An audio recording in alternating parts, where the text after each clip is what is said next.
إليكم مشروع الناعورة. مشروع الناعورة هذا المشروع لمتمدرسي أو طلاب السنة الثانية متوسط في مادة الفيزياء. هذا مشروع الناعورة أو مدينة الملاهي.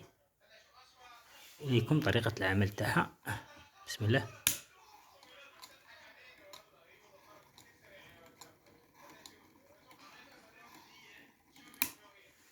نوقفها. هذه هي.